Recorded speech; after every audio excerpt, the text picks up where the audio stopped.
کیا کھیلتا ہے احمد شہزاد، جو سلیکٹر احمد شہزاد کو سلیکٹ نہیں کر سکے ان کو آج شرم آنی چاہیے۔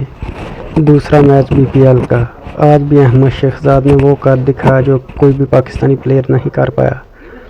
اوپنر آ کر بنگلہ دیش کی بہت ہی بری پیچز پر 41 بال کا سامنا کیا اور 66 رن بنائے، 2 6 لگائے، 9 4 لگائے۔ یہ اب سلیکٹر کے منہ پر تماچا ہے۔ اگر وہ ابھی بھی احمد شہزاد کو سلیکٹ نہیں کرتا اور پاکستان کے لیے نہیں سوچتے، یہ جتنے فکسر ہیں نا ان سے احمد شہزاد اچھا ہے، کچھ بھی نہ کر کے جائے پھر بھی کچھ کر جاتا ہے۔ احمد شہزاد کو اگلی بار پاکستان ٹیم کا حصہ بننا ہی ہوگا۔ سلیکٹر کو مجبور ہونا پڑے گا، احمد شہزاد کے اوپر سوچنا پڑے گا۔ احمد شہزاد نے پہلے میچ میں بھی شاندار پرفارمنس دی، 160 کا اس کا سٹرائک ریٹ آج بھی ہے، پتہ نہیں اس کو کیا ہے، بابر اعظم سے بھی اچھا کھیل رہا ہے۔ سلیکٹر کو کیا پرابلم ہے؟